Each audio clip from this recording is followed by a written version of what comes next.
Mi hijo me dio 3 bofetadas frente a 300 invitados, apretando los dientes mientras gritaba: ¡Aprende a aceptar, estúpida! Me desplomé en el suelo del escenario, con el sabor salado de la sangre llenándome la boca, entre las risas burlonas de los ricos. Pero en vez de llorar o suplicar, sonreí. Saqué lentamente el celular de mi bolso, hice una llamada y solo dije 5 palabras. Él no sabía que, 5 minutos después, todo lo que había guardado en silencio durante 777 días comenzaría a salir a la luz. Y la historia que estoy a punto de contarte va a revelar el alto precio que mi hijo tuvo que pagar por su soberbia y traición. Me llamo Elena. Tengo 65 años. Ese día era el 10º aniversario de la fundación de su empresa, celebrado en un hotel de 5 estrellas en la Ciudad de México. El aire acondicionado estaba a todo lo que daba, pero yo sentía un calor asfixiante. Olía a perfume caro, a champán y a hipocresía. Mucha hipocresía. Carlos me rodeó los hombros con su brazo. Su traje italiano de seda suave contrastaba dolorosamente con la tela áspera de mi ropa. Para todos los presentes, él era el hijo pródigo, el empresario exitoso que cuidaba de su pobre madre senil. Para mí, en ese momento, solo era un extraño que olía a ambición desmedida. Él sonrió a la multitud, mostrando esa dentadura perfecta que yo le pagué con mis ahorros de toda la vida. Damas y caballeros. Su voz retumbó en los altavoces, llena de falsa emoción. Esta es mi madre, Elena. Aunque su mente ya no es lo que era, aunque a veces olvida quién soy, yo sigo aquí, honrándola y cuidándola como ella se merece. Un murmullo de ternura recorrió el salón. Vi a varias señoras de la alta sociedad secarse una lágrima, conmovidas por la devoción de mi hijo, pobres ilusas. No sabían que todo esto era un teatro, un guión que Carlos había escrito cuidadosamente durante 777 días. Entonces, llegó el momento. El motivo real por el que me había sacado de la cocina y me había subido a este escenario. Un notario se acercó con una carpeta de piel y una pluma dorada. Carlos tomó los documentos y me los puso enfrente, manteniendo esa sonrisa de tiburón. «Mamá», dijo, acercando el micrófono a mi boca, para que todos escucharan mi supuesta gratitud, «en este día tan especial, quiero quitarte un peso de encima. Firma aquí.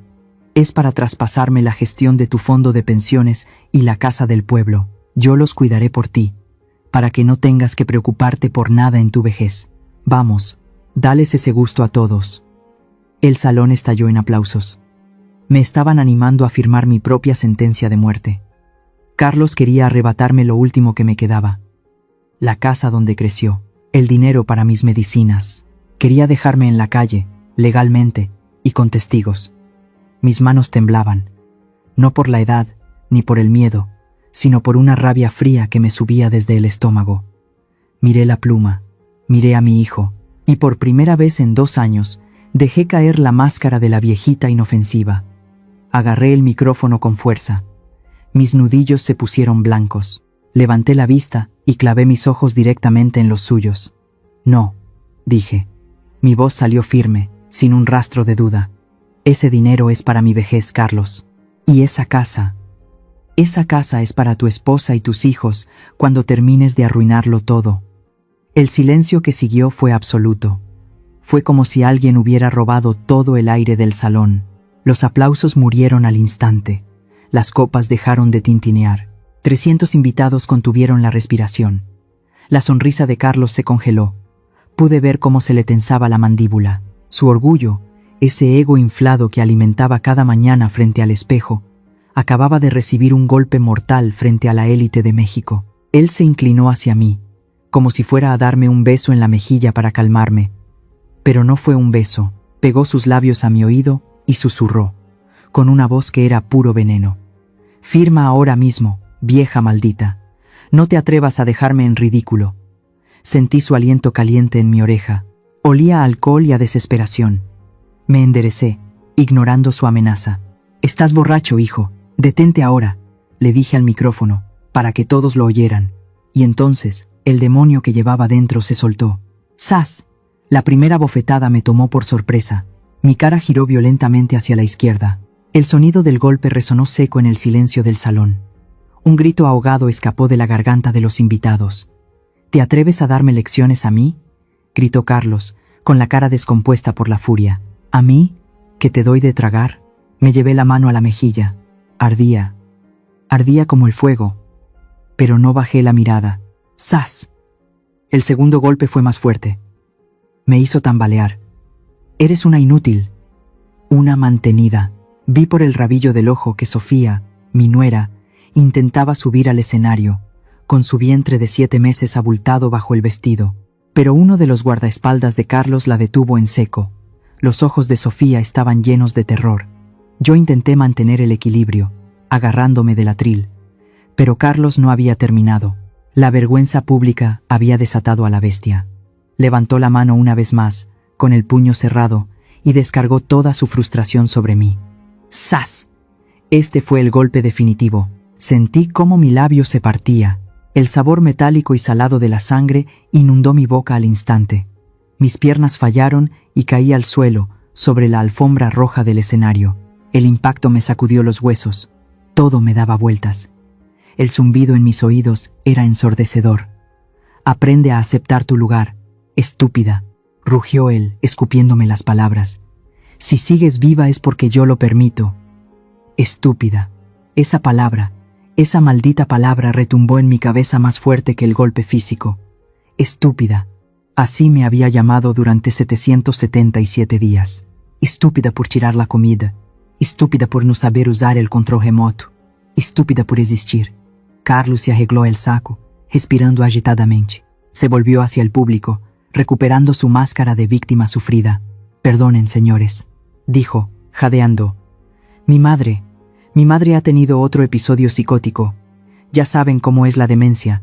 Se pone violenta. Hizo una seña a sus hombres. Llévenla al almacén. Que no moleste más. Pero yo no me moví. No lloré. No supliqué. Me senté lentamente sobre mis talones, en medio del escenario. Con una calma que helaba la sangre, saqué un pañuelo de tela de mi bolso. Me limpié despacio el hilo de sangre que bajaba por mi barbilla. El pañuelo blanco se tiñó de un rojo vivo. Luego, levanté la cabeza. Busqué la mirada de Carlos. Él esperaba ver miedo. Esperaba ver a la anciana derrotada que él había fabricado. Pero lo que vio lo hizo retroceder un paso. Yo estaba sonriendo. No era una sonrisa de alegría, era una sonrisa fría. Una sonrisa quirúrgica. La misma sonrisa que yo ponía hace 30 años cuando encontraba un desfalco millonario en los libros de contabilidad de los cárteles más peligrosos del país. Nadie en ese salón sabía quién era yo en realidad. Para ellos, yo era Elena, la pobre viejita. Nadie sabía que fui la mejor contadora forense de la ciudad. Nadie sabía que durante estos 2 años de infierno, mientras él me humillaba, yo había estado recopilando cada número, cada factura falsa, cada movimiento sucio. Yo sabía que él robaba a sus socios. Yo sabía que él lavaba dinero. Yo sabía que él golpeaba a Sofía. Y sabía que mañana, a primera hora, planeaba encerrarme en un asilo público de mala muerte para meter a su amante en mi antigua casa. Carlos me miró con horror. Algo en mi expresión le dijo que había cometido el peor error de su vida. Un escalofrío visible recorrió su espalda. Con movimientos pausados, ignorando el dolor punzante en mi mandíbula, metí la mano en mi bolso. No saqué pañuelos, no saqué medicinas, saqué mi teléfono celular, marqué un número, solo uno. Todos me miraban. Los 300 invitados, los meseros, los músicos y mi hijo, nadie se atrevía a moverse.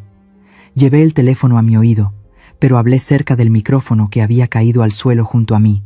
Mi voz, aunque baja, se amplificó por todo el salón, clara y terrible como una sentencia divina. Hablé con mi antiguo asistente, el hombre que ahora controlaba el sistema de audio y video de este evento, el único que sabía la verdad. Dije 5 palabras, solo 5 palabras que cambiarían el destino de todos los presentes. Dios perdona, yo no. Esas 5 palabras, Dios perdona, yo no, quedaron flotando en el aire como una neblina tóxica. Por un segundo, nadie se movió, ni siquiera Carlos. Se quedó allí parado, con la mano todavía levantada, como una estatua de la vergüenza. Pero el shock duró poco. Mi hijo, siempre rápido para salvar su propio pellejo, reaccionó. Su cara se transformó. El miedo dio paso a una furia ciega. Seguridad, gritó, y su voz se quebró como la de un adolescente asustado. «Saquen a esta loca de aquí. Llévensela al cuarto de servicio. Ahora». 2 gorilas en traje negro aparecieron de la nada. Eran hombres enormes, con manos como palas. Me agarraron de los brazos. No fueron amables. Sentí cómo sus dedos se clavaban en mi carne flácida, justo donde ya tenía moretones de agarrar las bolsas del mandado. Me arrastraron. Mis pies apenas tocaban el suelo. Mientras me llevaban hacia la salida de servicio, giré la cabeza. Busqué desesperadamente una mirada, un gesto. Alguien. Ahí estaban. La crema innata de la sociedad mexicana. Socios comerciales, políticos, amigos de la familia, gente que ha comido en mi mesa, gente a la que he tejido chambritas para sus nietos. Los miré a los ojos, uno por uno. Buscaba un poco de humanidad. Buscaba a alguien que se levantara y dijera: «Basta, esto no está bien, es tu madre». Pero nadie se movió. El señor Ramírez, el banquero, miró fijamente su copa de vino. La señora López, que siempre me saludaba con un beso falso en el aire, se volteó para ajustarse el collar de perlas. Cobardes, todos ellos. El silencio de esa sala me dolió más que los golpes de Carlos. Era el silencio de la complicidad. En ese momento entendí que, para ellos, yo no era una persona, era un estorbo, un mueble viejo y roto que afeaba la fiesta. Solo vi un par de ojos llenos de lágrimas. Sofía, mi nuera, estaba agarrada al mantel de la mesa principal, temblando. Se llevó una mano al vientre, protegiendo a mi nieto. Quiso levantarse, quiso gritar, pero vi el terror en su rostro. Si ella hablaba, Carlos la destrozaría a ella también. Le sostuve la mirada por un segundo. Con mis ojos le dije: «Quédate quieta, mija, no hagas nada, todavía no». Y entonces, los guardias me empujaron a través de las puertas batientes de la cocina. El ruido de la fiesta se apagó de golpe. El olor a perfume caro desapareció, reemplazado por el olor a grasa y jabón industrial. Me soltaron en el pasillo frío. Me dejaron caer como si fuera una bolsa de basura. Me quedé allí, tirada en el suelo de linóleo. Me dolía la quijada, me dolía el alma, y mientras miraba las luces blancas y frías del techo, mi mente viajó atrás en el tiempo. No siempre fui esta piltrafa que acaban de tirar al suelo. Recordé el día exacto en que firmé mi propia sentencia. Hace 777 días. Recordé mi casa en la colonia Narvarte. Esa casa vieja, con sus techos altos y el árbol de jacaranda en la entrada que tiraba flores moradas cada primavera. Esa casa que mi esposo, que en paz descanse, construyó ladrillo a ladrillo para nosotros. Recordé a Carlos sentado en mi sala, tomando café, con esa sonrisa encantadora que heredó de su padre. «Mamá, vende la casa», me dijo, tomándome las manos. «Estás sola aquí. Es peligroso, es muy grande para ti. Vende todo y vente a vivir conmigo a la mansión. Vivirás como una reina. Yo te voy a cuidar. Te lo prometo por la memoria de papá». Yo le creí. Dios mío, qué tonta fui. Le creí porque quería creerle. Porque la soledad de la vejez es mala consejera. Porque una madre siempre quiere pensar lo mejor de su hijo. Vendí la casa, vendí los muebles, vendí hasta los recuerdos. Le entregué el cheque con todo el dinero, millones de pesos, todo para invertir en su empresa, todo para su gran futuro. Pensé que estaba comprando paz y amor familiar. No sabía que estaba pagando la entrada a mi propio infierno. La promesa de vivir como una reina duró exactamente lo que tardó en cobrarse el cheque. Al tercer día de mudarme a su mansión en Lomas de Chapultepec, la realidad me golpeó más fuerte que cualquier bofetada. Recuerdo esa mañana perfectamente. Eran las 9. Yo bajé a la cocina, esperando encontrar el desayuno listo, como Carlos me había prometido. Él estaba allí, tomando un espresso, revisando su tablet. Levantó la vista y me miró con fastidio. «¿Qué haces levantada tan tarde?», me preguntó, sin siquiera decir buenos días. «¿Tarde? Son las 9, hijo», respondí, confundida. «Aquí no es un hotel, mamá», dijo él con voz seca. «Despedí a la muchacha de servicio ayer. Costaba mucho dinero, y tú estás aquí todo el día sin hacer nada. Necesito que planches mis camisas, y el desayuno de mañana lo quiero a las 7 en punto». Me quedé helada. Así empezó mi nueva vida. Dejé de ser Elena, la madre respetada. Me convertí en la criada gratuita. Durante 2 años, mi rutina ha sido la misma. Despertar a las 4 de la mañana, cuando todavía está oscuro y el suelo de mármol está tan frío que me duelen los huesos por la artritis. Bajar a la cocina en silencio, como un fantasma, para no despertar al señor de la casa. Exprimir naranjas frescas, porque el señor no toma jugo de caja. Preparar chilaquiles verdes, con la salsa recién hecha, porque si está fría me tira el plato al fregadero. Luego, limpiar. Limpiar una casa de 5 habitaciones y 6 baños, yo sola. A mis 65 años, Carlos me prohibió sentarme en la sala principal. Dijo que mis vestidos viejos desentonaban con la decoración minimalista italiana. Dijo que yo estorbaba, pero lo peor no era el trabajo físico. Mi cuerpo aguanta. Soy mujer de trabajo. Lo peor eran las palabras que cortan más profundo que un cuchillo. Recuerdo una cena, hace 3 meses. Carlos tenía invitados importantes. Sirvieron filete miñón y vino tinto de reserva. Yo estaba en la cocina, terminando de lavar las ollas. Tenía hambre, mucha hambre. Me acerqué a la puerta del comedor, esperando que me llamaran para sentarme, o al menos para darme un plato. Carlos entró a la cocina, cerrando la puerta tras de sí, para que nadie nos viera. Traía un plato en la mano. «Ten», me dijo, dejándolo sobre la mesa de aluminio donde picamos la verdura. Miré el plato. Eran las sobras, un poco de arroz frío y los bordes del filete que los invitados no se habían comido, bañados en salsa seca. «¿No voy a cenar con ustedes?», pregunté, sintiendo un nudo en la garganta. «No, mamá», respondió él, sirviéndose más vino. «Tú ya estás vieja. Comer carne pesada en la noche te hace daño. Esto es mejor para tu digestión.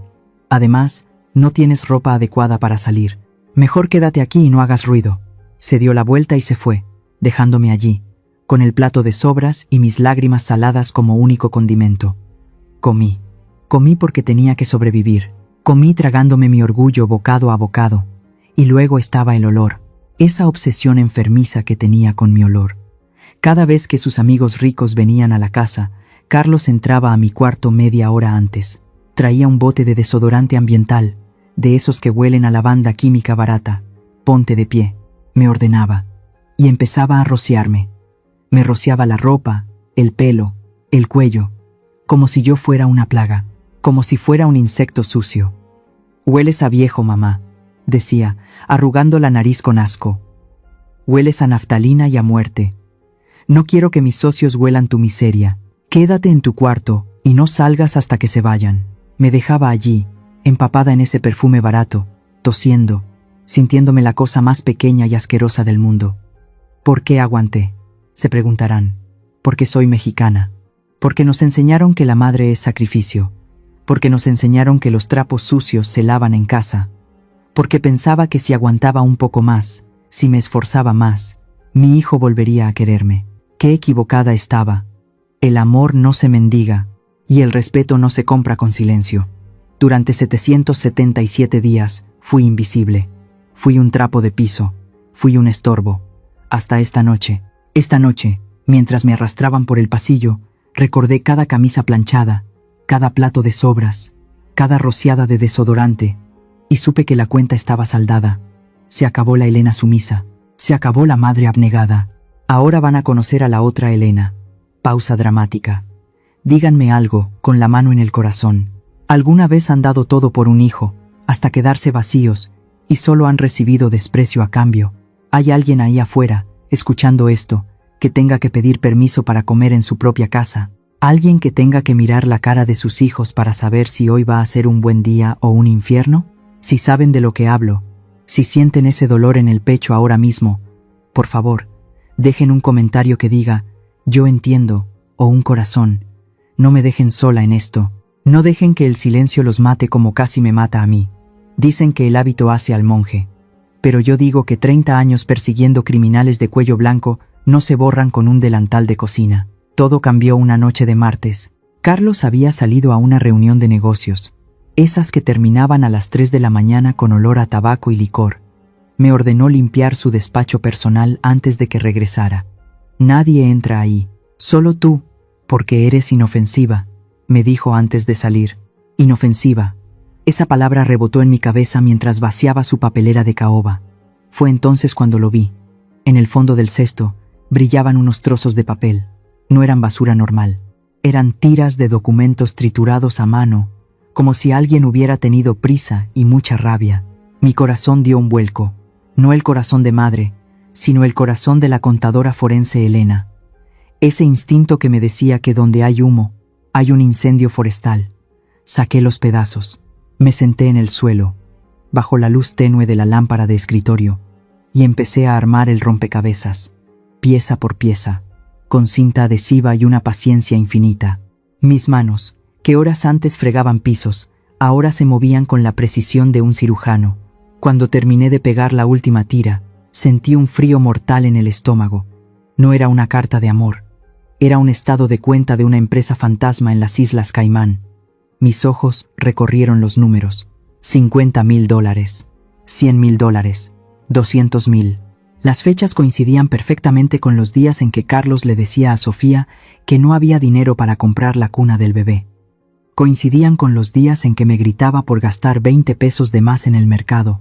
Ahí estaba la verdad, pegada con cinta adhesiva. Mi hijo no era un empresario exitoso sufriendo por la economía. Era un ladrón. Estaba desviando fondos de los inversionistas.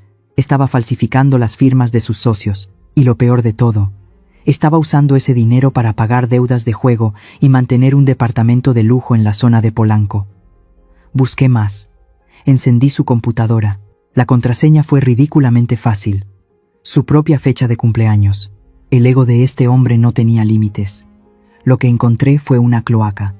Facturas falsas de proveedores que no existían. Pagos mensuales a una joyería de alto nivel, mientras su esposa usaba bisutería barata. Y un plan detallado, en un correo electrónico borrador, para declarar la empresa en quiebra y huir del país. Me quedé paralizada frente a la pantalla. La duda me asaltó como un ladrón en la noche. Es mi hijo, es la sangre de mi sangre. Si denuncio esto, irá a la cárcel por años. Destruiré su vida. ¿Debía callar? ¿Debía quemar los papeles y seguir siendo la sirvienta ciega? Casi lo hago. Casi cierro la computadora por miedo a perderlo. Pero el destino, o tal vez Dios, tenía otros planes para esa noche. Cerré el despacho y subí las escaleras con el alma en un hilo. Iba a mi cuarto, intentando procesar que mi hijo era un delincuente. Pero al pasar por la habitación principal, escuché voces. Carlos había regresado antes de tiempo. Y no estaba solo. Estaba con Sofía. La puerta estaba entreabierta. Me detuve en la penumbra del pasillo. «Carlos, ¿a qué huele tu camisa?», preguntó Sofía. Su voz temblaba. «Es el mismo perfume de la otra vez. ¿Quién es ella?». La respuesta de mi hijo fue una risa cruel. Una risa que me heló la sangre. «¿Y a ti qué te importa? Inútil», le contestó él, arrastrando las palabras. «Estaba borracho. Otra vez.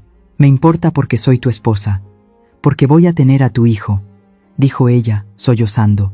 Me asomé con cuidado. Lo que vi se me quedará grabado en la retina hasta el día que me muera. Carlos agarró a Sofía del brazo y la empujó contra el armario. Ella se protegió el vientre instintivamente. «Cállate», gritó él. «Me tienes harto con tus quejas. Deberías agradecerme que te mantengo, muerta de hambre». Sofía intentó alejarse. «Por favor, Carlos, el bebé. Me importa una mierda el bebé». Y entonces sucedió. El monstruo levantó la pierna. Vi su zapato de diseño italiano volar hacia el cuerpo de mi nuera. El sonido fue seco, sordo. Fue el sonido de la brutalidad pura impactando contra la inocencia. Él la pateó en el costado, rozando su vientre abultado. Sofía cayó al suelo, gritando de dolor, hecha un ovillo. Mi instinto de madre leona rugió dentro de mí. Quise entrar, quise romperle una botella en la cabeza a ese cobarde. Quise matarlo con mis propias manos. Mis pies se movieron para cruzar la puerta, pero me detuve. Me congelé en el marco de la puerta, oculta por las sombras. Si entraba ahora, ¿qué pasaría? Él nos golpearía a las dos. O peor, nos echaría a la calle esa misma noche, sin dinero, sin casa, y lo más importante, sin pruebas. Si yo intervenía ahora, sería su palabra contra la de dos mujeres locas. Él tenía el dinero, los abogados y el poder. Nos quitaría al bebé en cuanto naciera. Sofía perdería a su hijo. Yo perdería a mi nieto. No podía permitirme el lujo de la reacción emocional. Necesitaba el arma definitiva. Con las manos temblando violentamente, saqué mi celular del bolsillo del delantal. Me escondí dentro del armario de blancos que estaba en el pasillo, dejando solo una rendija abierta. Me tapé la boca con la mano izquierda, mordiendo mis propios dedos para no gritar. Sentí el sabor de mi propia piel, pero no solté. Las lágrimas me corrían por la cara como ríos de lava, quemándome las mejillas. Con la mano derecha, levanté el teléfono.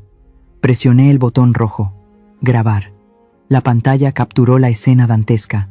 Grabé a mi hijo insultando a su esposa embarazada en el suelo. Grabé cómo le escupía. Grabé sus amenazas. Si le dices a alguien, te mato. Te mato y nadie encontrará tu cuerpo. Cada segundo de ese video era una puñalada en mi corazón. Estaba grabando la muerte de mi hijo, porque el hombre que estaba ahí ya no era Carlos, era una bestia, y las bestias deben ser enjauladas. Sofía lloraba en el suelo, sola, sin saber que yo estaba a 3 metros, siendo testigo de su calvario. Perdóname, hija, susurré en mi mente, ahogando un sollozo. Perdóname por no salvarte hoy, pero te juro por mi vida que te voy a salvar para siempre. Cuando Carlos finalmente salió de la habitación, dando un portazo, dejé de grabar. Guardé el video. Me quedé en ese armario oscuro durante 1 hora, temblando, escuchando el llanto roto de mi nuera al otro lado de la pared. Esa noche, algo murió dentro de mí. La Elena que perdonaba todo murió en ese armario. Me sequé las lágrimas. Ya no había dudas. Ya no había conflicto interno. Mi hijo tenía que pagar, y yo iba a ser quien le presentara la factura. A partir de esa noche, la mansión dejó de ser mi hogar. Se convirtió en mi zona de operaciones, y yo dejé de ser la madre sufrida para convertirme en la mejor actriz que México ha visto jamás. Si Carlos quería una vieja senil, yo le daría una vieja senil digna de un premio Oscar. Empecé la operación hormiga. Durante el día, mi papel era impecable. Tiraba la sal en la mesa a propósito. Preguntaba la misma cosa 5 veces en 1 hora. ¿Qué hora es, hijo? ¿Ya comiste, hijo? ¿Quién es esa mujer, hijo? Lo hacía hasta que él bufaba de desesperación y se ponía los audífonos para ignorarme. Esa era mi meta, volverme invisible a través del fastidio. Cuando alguien te considera tonta, deja de cuidarse de ti. Pero cuando la casa quedaba en silencio, la vieja Elena desaparecía. Con los pocos pesos que logré sacar vendiendo mis anillos de oro en el mercado de la colonia, compré mi arsenal. No fui a tiendas grandes, fui a la Plaza de la Tecnología, donde nadie hace preguntas. Compré una grabadora de voz del tamaño de un botón, la pegué con chicle bajo la mesa de mármol del comedor, justo donde Carlos se sentaba a negociar sus sobornos con políticos corruptos. Compré una cámara estenopeica, tan pequeña como la cabeza de un alfiler. ¿Saben dónde la escondí? En el ojo de un oso de peluche que compré para mi futuro nieto. Dejé el oso en la repisa de la sala, mirando hacia el sofá. Nadie sospecha de un oso de peluche. Cada noche, mientras Carlos dormía la borrachera o estaba con su amante, yo bajaba de puntillas. Mi artritis dolía, pero la adrenalina era el mejor analgésico. Recuperaba las grabaciones. Transcribía cada palabra en mi libreta negra, fecha, hora, monto del soborno, nombres de los involucrados, pero necesitaba ayuda externa. Yo estaba presa en esa casa. Ahí entró Roberto, mi antiguo asistente contable, el único hombre honesto que quedó en esa empresa maldita. Nos veíamos los domingos en el parque. Cuando Carlos me dejaba salir a tomar el sol media hora, yo me sentaba en la banca, fingiendo darle de comer a las palomas. Roberto se sentaba al otro lado, leyendo el periódico. Sin mirarnos, yo deslizaba una memoria USB dentro de un tupper con galletas. «Toma, mijo», le decía, «cómetelas antes de que se enfríen». Roberto se llevaba la evidencia y la subía a una nube segura en Internet. Él era mi salvavidas. Él me confirmó que los números cuadraban con el desfalco fiscal. Teníamos a Carlos agarrado del cuello. Sin embargo, el destino es caprichoso, y casi todo se derrumba una tarde de lluvia. Recuerdo que era un jueves. Carlos me había dicho que no volvería hasta la noche. Yo aproveché para entrar a su despacho. Necesitaba copiar el disco duro de su laptop personal. Conecté mi cable. La barra de progreso en la pantalla avanzaba lento, muy lento. 20%, 50%, 80%. Mi corazón latía tan fuerte que retumbaba en mis oídos como un tambor de guerra. 95%. De pronto, escuché el rugido del motor. Era el Ferrari de Carlos entrando al garaje. Había vuelto 3 horas antes. Entré en pánico. Mis manos empezaron a sudar frío. Si desconectaba el cable ahora, los datos se corromperían. Si lo dejaba, él me atraparía y me mataría allí mismo. Escuché sus pasos pesados en la escalera. Iba hablando por teléfono, gritando obscenidades. La barra llegó al 100%. Listo. Arranqué el cable y lo metí en mi sostén. Pero no tuve tiempo de apagar la pantalla. La luz azul iluminaba toda la habitación oscura. La perilla de la puerta giró. En una fracción de segundo, tomé una decisión de vida o muerte. No podía huir. Tenía que actuar. Agarré un trapo sucio que usaba para limpiar el polvo y lo tiré sobre el teclado. Me incliné sobre la computadora y empecé a presionar teclas a lo loco, con ambas manos, como si estuviera amasando pan. Carlos abrió la puerta de golpe. «¡Mamá!», rugió. «¿Qué demonios haces aquí?». Me giré lentamente, poniendo mi mejor cara de confusión y miedo. «Ay, hijito», balbucé, con la voz temblorosa. Es que vi que la maquinita tenía polvo, mucho polvo, y quise limpiarla para ti, pero creo que le piqué a algo, porque hace luces raras». Carlos corrió hacia mí y me empujó violentamente. Casi caigo sobre el escritorio. Miró la pantalla. Yo había abierto 20 ventanas del navegador y borrado un documento de Word sin importancia. «Eres una estúpida», gritó, con la chararroya de ira. «Mira lo que hiciste. Casi borras mis archivos. ¿Cuántas veces te he dicho que no toques mis cosas?». Me encogí, haciéndome pequeña. «Perdón, hijo. Solo quería ayudar. Lárgate. Lárgate de mi vista antes de que te haga algo de lo que me arrepienta. Eres un animal. No sirves para nada». Salí del despacho llorando, pero no lloraba de miedo. Lloraba de alivio, lloraba de triunfo. Mientras subía las escaleras hacia mi cuarto, con el disco duro lleno de pruebas calientes contra mi pecho, sonreí en la oscuridad. Me había llamado estúpida, me había llamado animal. Bendita sea su arrogancia. Su propio ego lo cegó. Creyó que yo era demasiado tonta para usar una computadora, y esa creencia fue su perdición. Ese insulto, estúpida, fue mi mejor escudo, fue el camuflaje perfecto. Y así pasaron los días, uno tras otro, hasta llegar al día 777. Hoy, regreso al presente, siento el frío del suelo del hotel en mis piernas. El sabor de la sangre en mi boca sigue ahí. Carlos me mira desde el escenario, creyendo que ha ganado, creyendo que sus guardias me van a tirar a la basura. Pero él no sabe que Roberto está en la cabina de sonido. Él no sabe que el oso de peluche lo vio todo. Él no sabe que la estúpida tiene el dedo puesto en el gatillo. Levanto la vista hacia la pantalla gigante de LED que hay detrás de él. 5, 4, 3. Mis 5 palabras ya fueron dichas. Dios perdona. Yo no. Ahora, es el turno de la verdad. El eco de mi sentencia aún vibraba en las paredes del salón, cuando el mundo de Carlos se vino abajo. Dios perdona. Yo no. En ese instante, las luces del candelabro central parpadearon. Hubo un zumbido eléctrico, grave y profundo, como si la misma sala estuviera conteniendo la respiración. Y entonces, sucedió. La enorme pantalla LED que cubría el fondo del escenario, esa que minutos antes mostraba el logotipo dorado y brillante de la empresa de mi hijo, se fundió en negro. Un segundo de oscuridad total. De pronto, la imagen volvió. Pero ya no era oro. Ya no era glamour. Era una imagen granulada, en blanco y negro, con la fecha y hora marcadas en la esquina superior derecha. El sonido estalló en los altavoces con una claridad brutal. No era música clásica, no eran aplausos. Era la voz de Carlos, pero no la voz ensayada que usa en público. Era su voz real, la voz que usa cuando cree que nadie lo escucha. Mira nada más cuánto dinero, mi amor. Se escuchó en todo el hotel. Son los impuestos de este mes. Si los idiotas de Hacienda supieran que esto va directo a nuestra cuenta en Suiza.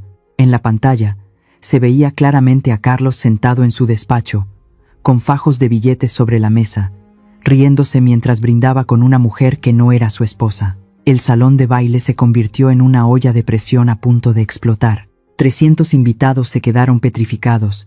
Las copas se detuvieron a medio camino de las bocas. Los ojos se abrieron como platos. Carlos, que estaba a unos metros de mí, se puso más pálido que un muerto. Su boca se abrió, pero no salió ningún sonido al principio. Era como ver a un pez fuera del agua, boqueando, asfixiándose con su propia maldad. Pero el miedo duró poco. El instinto de supervivencia de la bestia se activó. ¡No! ¡Corten eso! El grito de Carlos fue tan agudo que lastimó los oídos. Se olvidó de su traje caro, se olvidó de su imagen. Se convirtió en un animal acorralado. Corrió hacia la mesa técnica que estaba al costado del escenario, donde mi fiel Roberto controlaba todo. Carlos saltaba y manoteaba como un loco. «Apágalo, imbécil. Apágalo o te mato». Llegó a la consola de sonido y empezó a golpear los botones con los puños cerrados. Tiró un monitor al suelo. El ruido del cristal rompiéndose se mezcló con el audio del video que seguía reproduciéndose implacable. En la pantalla, el Carlos virtual decía: «Mi madre es una carga. Ojalá se muera pronto para cobrar el seguro». En la vida real, el Carlos de carne y hueso se giró hacia el público, con el cabello desordenado y los ojos inyectados en sangre. Parecía poseído. «Es mentira», gritó, señalando la pantalla con un dedo tembloroso. «Es falso. Todo es falso». Miró a los socios, a los inversionistas, buscando aliados, pero solo encontró miradas de asco. «Ustedes saben que ahora existe la tecnología. Es inteligencia artificial. Es un montaje». Nadie le creyó. La desesperación en su voz lo delataba. «Mi madre está loca», siguió gritando, escupiendo saliva. «Ella contrató a alguien para hacer esto. Tiene demencia senil. No le crean a una vieja loca. ¿Pueden creerlo?». Con la evidencia de sus crímenes proyectada en una pantalla de 10 metros, con su propia voz confesando fraudes, todavía tuvo la audacia, la cobardía infinita, de culparme a mí, de usar mi supuesta locura como escudo. La indignación en el salón dejó de ser un murmullo. Se convirtió en un rugido. La gente empezó a levantarse. Escuché la palabra monstruo susurrada en varias mesas. Carlos se dio cuenta de que nadie compraba su mentira. Se dio cuenta de que el control remoto no funcionaba. Se dio cuenta de que Roberto había bloqueado el sistema y que el video no se detendría. Se sintió impotente. Y un hombre como Carlos, cuando se siente impotente, solo sabe hacer una cosa: destruir. Se giró lentamente hacia mí. Yo seguía allí, en el centro del escenario, sentada sobre mis talones, con el pañuelo ensangrentado en la mano. No me moví, no retrocedí. Lo miré a los ojos, y lo que vi en ellos ya no era humano. Era odio puro. Era el deseo de aniquilar lo que le estorbaba. «Tú», rugió. Fue un sonido gutural, profundo, que salió de sus entrañas. «Maldita vieja, arruinaste todo». Y entonces corrió hacia mí. Ya no le importaban los testigos, ya no le importaba la cárcel. Solo quería callarme, solo quería borrar mi sonrisa. Vi cómo cerraba el puño derecho. Vi cómo los tendones de su cuello se tensaban. Iba a golpearme, y esta vez no iba a ser una bofetada. Iba a ser un golpe para matar. «Te voy a matar. Te voy a matar aquí mismo». El tiempo pareció detenerse. Vi a mi hijo, el bebé que amamanté, el niño al que enseñé a caminar, convertido en un verdugo que corría para destrozarme el cráneo. Cerré los ojos por un instante, no por miedo, sino por tristeza. Una tristeza infinita de madre. Acepté el golpe. Si mi muerte servía para encerrarlo para siempre, que así fuera. Pero el golpe nunca llegó. Justo cuando su puño estaba a centímetros de mi cara, una sombra negra se cruzó en su camino. ¡Bam! No fui yo quien cayó. Fue Carlos, el jefe de seguridad del señor Ramírez, el banquero más importante de la sala, había saltado al escenario. Con un movimiento profesional de tacleada, embistió a Carlos y lo tiró al suelo. El impacto fue tremendo. Carlos golpeó la madera del escenario con la cara. «¡Suéltame! ¡Suéltame!». Carlos pataleaba, gritaba, mordía. Parecía un perro rabioso. 2 guardias más subieron corriendo y lo inmovilizaron. Le torcieron los brazos a la espalda y presionaron su cara contra el piso, justo donde minutos antes había caído mi propia sangre. El salón era un caos. Las señoras gritaban, los hombres llamaban a la policía, pero yo sentí una paz extraña. Me puse de pie, despacio. Me dolían las rodillas, me dolía el labio roto, pero me sentía más ligera que nunca. Miré hacia abajo. Ahí estaba él, el gran empresario, el hombre del año, tirado en el suelo, con el traje sucio, siendo sometido por la fuerza bruta. Él levantó la cara, roja y sudorosa, y me miró. Ya no había furia, había miedo, y mientras él jadeaba, intentando respirar, el video detrás de nosotros seguía corriendo. La voz del Carlos virtual llenó el silencio incómodo que se formó de repente. En la pantalla, él decía: en cuanto esa vieja firme los papeles, la voy a mandar al asilo más barato que encuentre. Que se pudra ahí sola. La realidad y la pantalla se fusionaron. El contraste era perfecto. El hijo que quería que yo me pudriera, ahora estaba pudriéndose frente a todos. Me acerqué un paso a él, solo uno. Lo miré desde arriba, no con odio, sino con la frialdad de un juez que acaba de dictar sentencia. Él intentó hablar, intentó insultarme de nuevo, pero el guardia le apretó más el brazo y solo pudo soltar un gemido de dolor. Pausa larga y emotiva. El tono de voz cambia a uno íntimo y doloroso. Queridos amigos, ver a un hijo caer es duro, pero ver a un hijo intentar matarte con sus propias manos, eso es algo que te rompe por dentro de una forma que no tiene nombre. Sentí como mi corazón se partía en 1000 pedazos, no por el miedo a morir, sino por el dolor de haber dado vida a alguien que se convirtió en esto. Yo sé que esta historia es fuerte, sé que es difícil de escuchar, pero necesito saber que no estoy sola en este escenario. Necesito saber que hay alguien ahí, al otro lado, sosteniendo mi mano en la distancia. Si han llegado hasta aquí, si sienten mi dolor y mi coraje, les pido un favor pequeño. Por favor, escriban el número 1 en los comentarios. Solo eso. Un número 1. Para mí, ese número significa que están conmigo. Significa que somos una legión de madres y padres que no se rinden. Su apoyo es la fuerza que necesito para contarles el final. Porque lo que viene ahora, el video completo de 16 minutos, es la prueba definitiva que nadie esperaba. Con Carlos inmovilizado en el suelo, con la cara aplastada contra la madera, el salón se convirtió en una sala de cine macabra. Nadie se atrevía a respirar. Nadie se atrevía a irse. Era como si una fuerza invisible los obligara a ser testigos de la podredumbre que se escondía detrás de los trajes de seda y las sonrisas de comercial. El video seguía corriendo, implacable.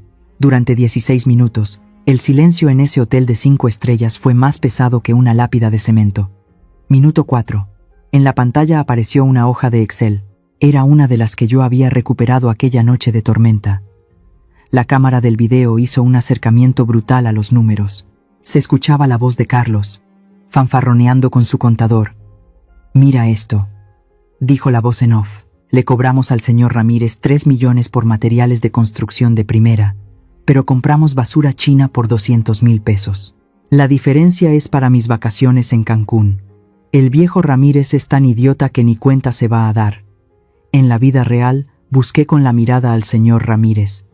Estaba en la tercera fila. Su cara había pasado del asombro a una furia roja y venosa. Ramírez, el hombre que había financiado la carrera de mi hijo, el hombre que lo trataba como a un sobrino, acababa de descubrir que había estado alimentando a una víbora. Apretó su copa de vino con tanta fuerza que el cristal estalló en su mano, derramando el líquido rojo sobre el mantel blanco. Nadie se acercó a ayudarlo. Todos estaban hipnotizados por la pantalla. Minuto 8. El video cambió de escena. Ahora se veía la cocina de mi casa. La fecha marcaba un domingo de hace 2 meses. Carlos estaba hablando por teléfono con su amante. Se le veía relajado, tomándose mi café, el café que yo le había preparado. La conversación que resonó en los altavoces hizo que varias mujeres en el salón se llevaran las manos a la boca. «Ya falta poco, mi amor», decía Carlos en la pantalla, con una frialdad que helaba la sangre. «He estado revisando la póliza de seguro de vida de mi madre. Es una póliza vieja, de cuando mi papá vivía. Paga muy bien». Hubo una pausa en el audio. Se escuchó la risa de la mujer al otro lado de la línea. «Sí», continuó él, «solo necesito que la vieja se muera. A veces pienso en dejar de comprarle sus pastillas para la presión. Un infarto. Y listo. Con ese dinero nos vamos a Europa tú y yo, y dejamos a la gorda de Sofía y a su mocoso aquí botados». Un grito ahogado recorrió el salón. En México, la madre es sagrada. Puede ser un ladrón, puede ser un mentiroso, pero desear la muerte de tu madre por dinero, eso es un pecado que ni el diablo perdona. Sentí las miradas de la gente clavándose en mí, pero ya no eran miradas de lástima. Ya no me veían como la pobre viejita loca, me veían con horror. Imaginaban lo que debí sentir yo al escuchar a mi propio hijo planear mi muerte para irse de vacaciones. Vi a la señora López, la que me había ignorado antes, persignarse frenéticamente. Carlos, desde el suelo, soltó un gemido ahogado. Intentó levantar la cabeza, tal vez para negar, tal vez para suplicar, pero el guardia le puso la rodilla en la espalda para que siguiera mirando, para que viera su propia alma negra reflejada en píxeles gigantes. Minuto 12. Llegó el momento cumbre, la escena del armario.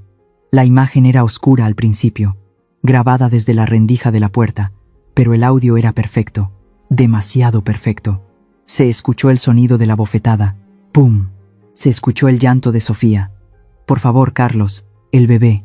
Y luego, se vio la patada.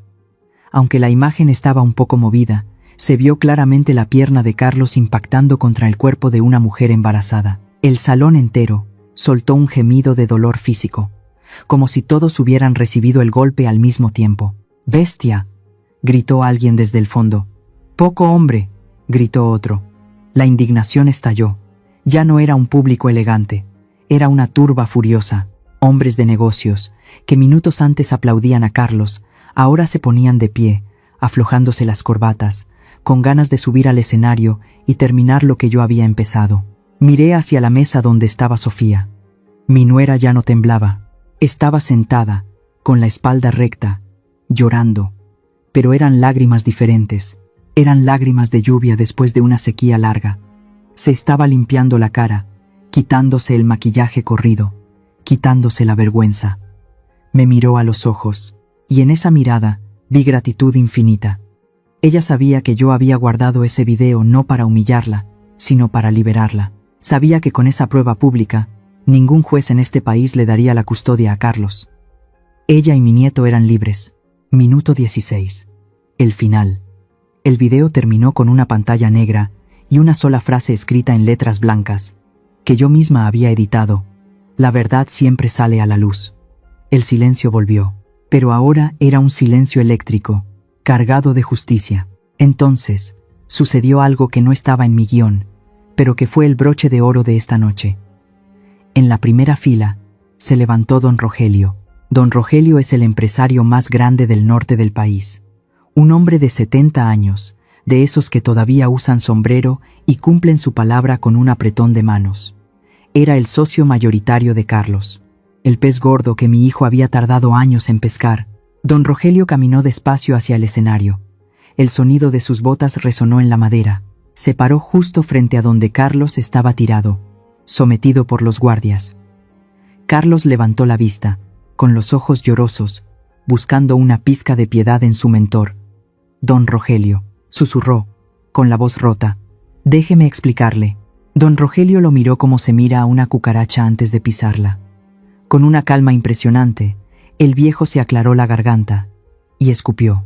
Un escupitajo denso cayó al suelo, a centímetros de la cara de mi hijo. «Hago negocios con tiburones», dijo don Rogelio, con una voz grave que no necesitó micrófono. «Hago negocios con gente dura, pero en mi vida, escúchame bien, basura, en mi vida hago tratos con un hombre que golpea a la mujer que le dio la vida y a la mujer que le dará un hijo». El viejo se ajustó el sombrero. «Estás muerto en esta ciudad, Carlos, muerto».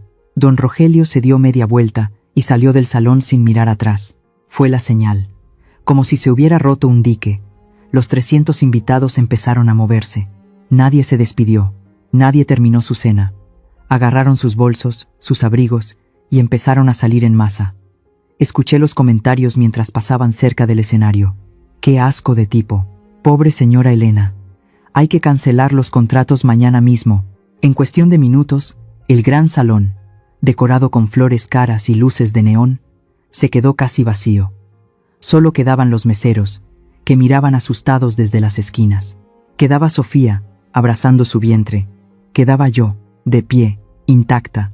Y quedaba Carlos, tirado en el suelo, rodeado de los escombros de su imperio de mentiras. Ya no había aplausos. Ya no había admiración. Solo quedaba el zumbido de los aires acondicionados y el sonido patético de los sollozos de un hombre que acababa de perderlo todo. Sus socios se habían ido. Su reputación estaba en el lodo. Pero faltaba lo más importante. Escuché sirenas a lo lejos, cada vez más cerca.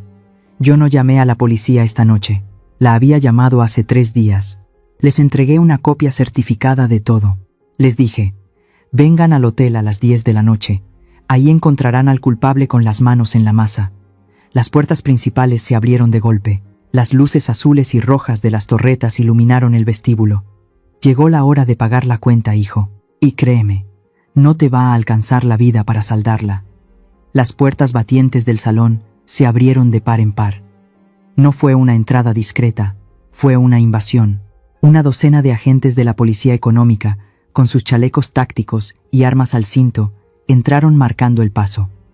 El sonido de sus botas militares golpeando el mármol resonó como un redoble de tambores fúnebres. Yo los había estado esperando. Hace 3 días, cuando entregué la carpeta azul al comandante Jiménez, él me prometió que no tendrían piedad, y cumplió su palabra.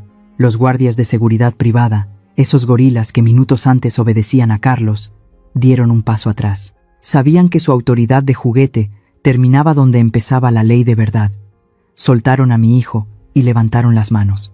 Carlos se quedó allí, arrodillado en el centro del escenario, con el traje desgarrado y el labio partido por el golpe contra el suelo. Un agente alto, con rostro de piedra, se acercó a él. No hubo saludos, no hubo cortesías. Carlos Mendoza, dijo el oficial con voz metálica, queda detenido por fraude fiscal, lavado de dinero y enriquecimiento ilícito. Tiene derecho a guardar silencio. Y entonces se escuchó el sonido. Ese sonido que he soñado durante 777 noches. Clic-clac. El acero frío de las esposas se cerró alrededor de las muñecas de mi hijo. Ese clic fue el punto final de su carrera. Fue el cierre de la caja fuerte donde escondía sus secretos.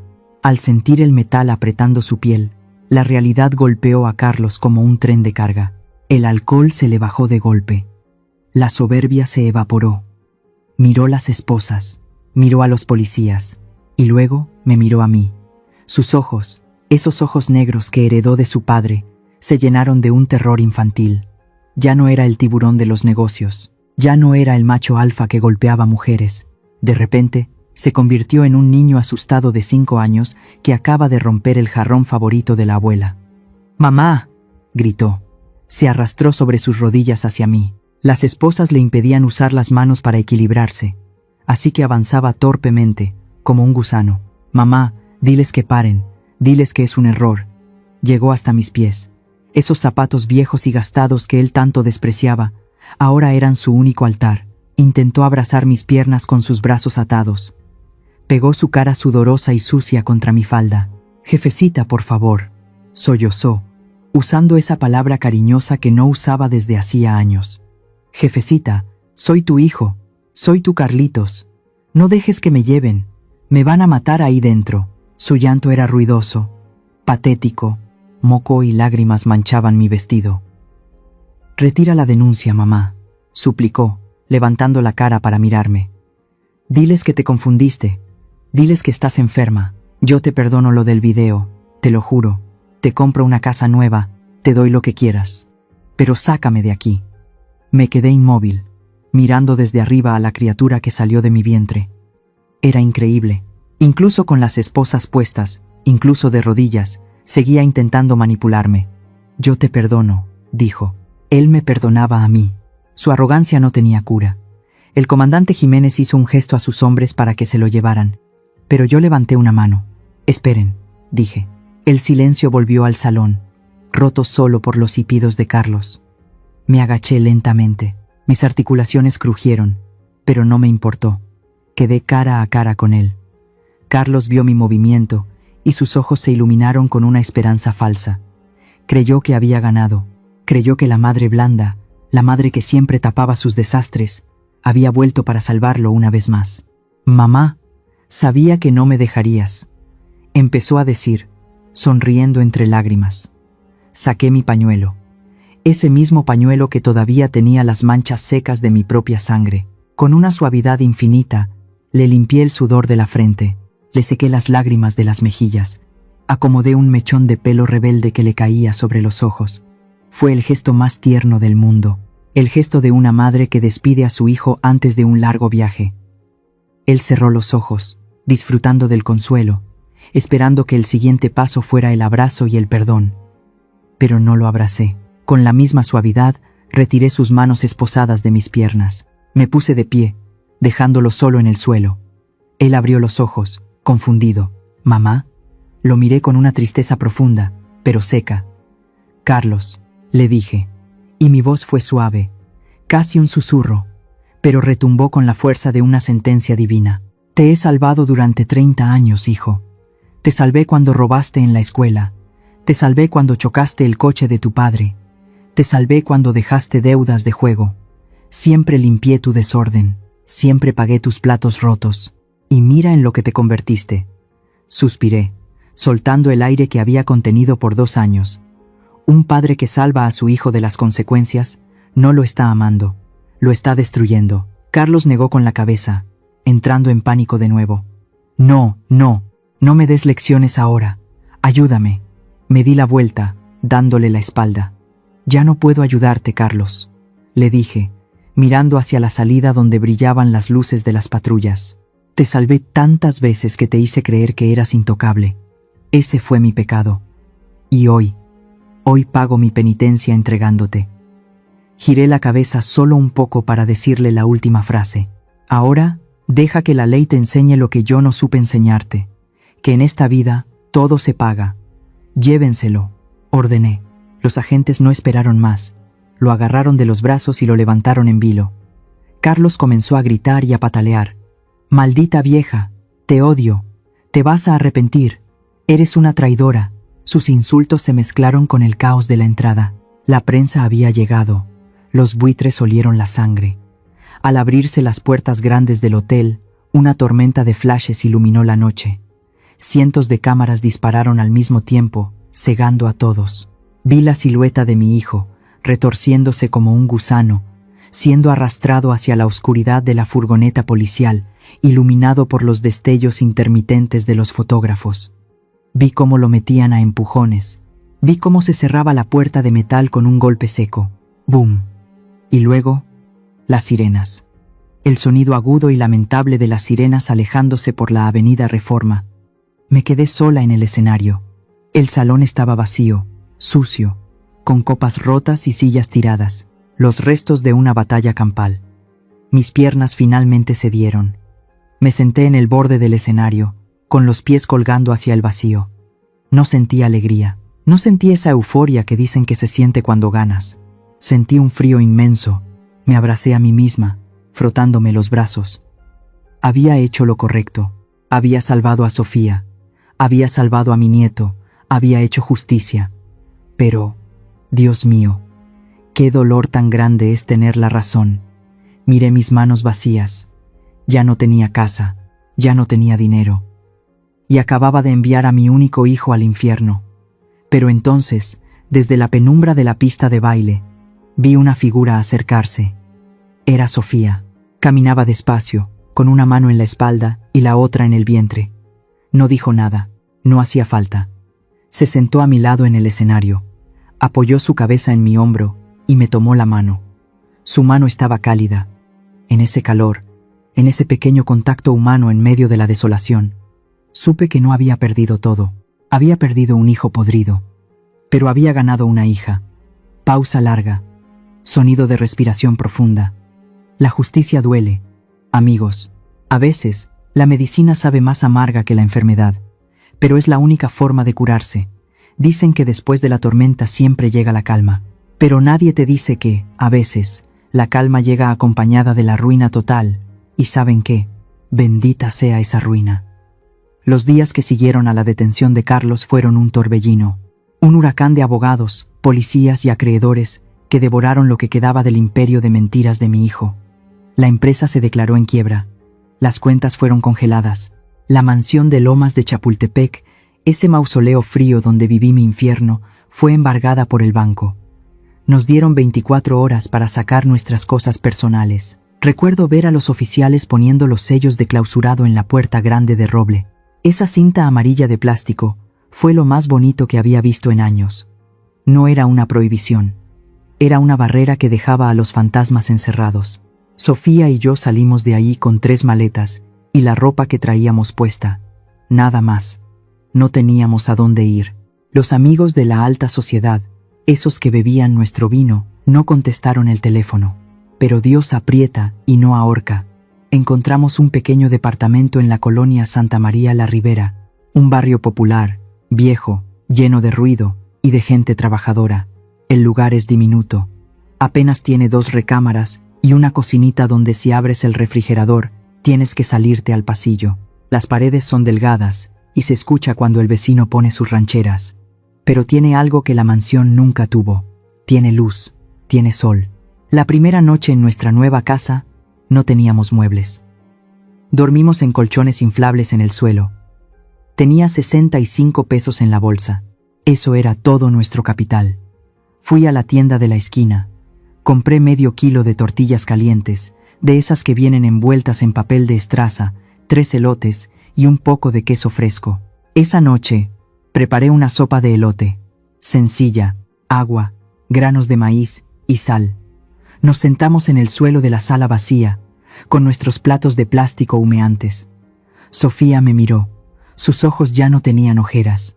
Su piel, antes gris por el miedo, empezaba a recuperar un tono rosado. Probó la sopa, cerró los ojos y suspiró. «Suegra», me dijo, con una sonrisa que le llegaba a las orejas. «Esta es la mejor cena que he tenido en mi vida». Yo me reí, una risa auténtica, que me salió del pecho y no de la garganta. «Es solo sopa de pobre, mija», le contesté. «No, Elena», respondió ella, negando con la cabeza. «Sabe a libertad». Comimos en silencio, disfrutando cada cucharada. Y entonces pasó algo curioso. Se escucharon pasos fuertes en el pasillo del edificio, unas botas pesadas subiendo la escalera. Pum, pum, pum. El cuerpo de Sofía se tensó automáticamente. Soltó la cuchara, se llevó las manos a la cabeza, como si esperara un golpe. Vi el terror volver a sus ojos por un segundo, el reflejo condicionado de 2 años de abuso. Yo también sentí el miedo. Ese frío en la espalda al pensar que Carlos iba a entrar por la puerta gritando. Pero los pasos siguieron de largo. Se detuvieron en el piso de arriba. Luego se escuchó una llave girar y una voz amable que gritaba: «Ya llegué, familia». Sofía y yo nos miramos. «No es él», susurré. «No es él», repitió ella. «Nunca más va a ser él». Esa noche, dormimos abrazadas en los colchones, durmiendo 8 horas seguidas por primera vez en 777 días. La vida empezó a acomodarse. No fue fácil, claro que no. A mi edad empezar de cero está en chino. Pero el hambre es canija y la dignidad es mucha. Desempolvé mis viejos libros de contabilidad. Puse un letrero hecho a mano en la papelería de la cuadra. Se hacen declaraciones de impuestos. Contadora experta. Precios justos. Al principio, nadie llamaba. Me veían vieja y desconfiaban. Pero luego, ayudé a don Pepe, el dueño de la tortillería, a arreglar un lío que tenía con Hacienda. Le ahorré una multa de 20,000 pesos. La voz se corrió. Ahora, la sala de mi departamento es mi oficina.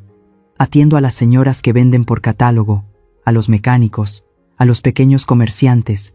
No gano millones. No uso trajes sastres. Cobro lo justo y a veces me pagan con canastas de fruta o con carne fresca.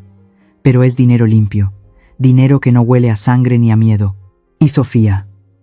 Ay, mi Sofía. Esa muchacha floreció. Dejó de ser la sombra asustada.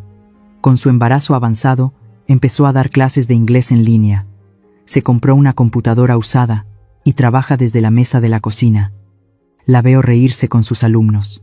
La veo acariciar su panza con amor, y no con angustia protectora. Y así, entre facturas y clases de inglés, llegó el día más esperado. Fue un martes de madrugada. Sofía me despertó con un grito ahogado. «Elena, ya viene». Corrimos al hospital público. No había suite privada, ni médicos exclusivos. Había enfermeras cansadas y salas de espera llenas. Pero había humanidad. Estuve con ella en el parto. Le sostuve la mano mientras empujaba. Le sequé el sudor, tal como le sequé las lágrimas a mi hijo. Pero esta vez, el resultado fue vida, no muerte. Cuando escuché ese primer llanto, fuerte y vigoroso, sentí que mi propio corazón volvía a latir después de años de estar en pausa. La doctora puso al bebé en el pecho de Sofía. «Es una niña», dijo. «Una niña preciosa y grandota». Sofía lloraba y reía al mismo tiempo. Me miró, con la niña en brazos, buscando mi aprobación. «¿Cómo se va a llamar?», le pregunté, acariciando la cabecita húmeda de mi nieta. Sofía no lo dudó ni un segundo. Miró a la pequeña, que abría sus ojos curiosos al mundo, un mundo donde su padre no podría hacerle daño. «Se llama Libertad», dijo Sofía. «Libertad». El nombre resonó en la habitación blanca. No le pusimos el nombre de la abuela, ni el de una santa. Le pusimos el nombre de lo que nos costó tanta sangre conseguir: Libertad. Esa tarde, cargué a Libertad por primera vez. Pesaba casi 4 kilos. Olía a leche y a esperanza. La miré a los ojos y le hice una promesa silenciosa. Le prometí que nunca nadie la llamaría estúpida. Le prometí que nunca nadie le diría que no vale. Le prometí que su abuela, la vieja Elena, la contadora forense, la actriz, la guerrera, daría lo que le queda de vida para que ella fuera una mujer fuerte. Salí al pasillo del hospital para tomar un poco de aire. El sol estaba poniéndose sobre la Ciudad de México, pintando el cielo de naranja y violeta. El ruido del tráfico me pareció música. Estábamos en la ruina financiera, sí. Vivíamos al día, sí. Pero por primera vez en mucho tiempo éramos millonarias. Teníamos paz, teníamos amor y teníamos a Libertad. Sin embargo, para poder cerrar el libro de mi vida y dedicarme por completo a esta niña, me faltaba hacer una última cosa.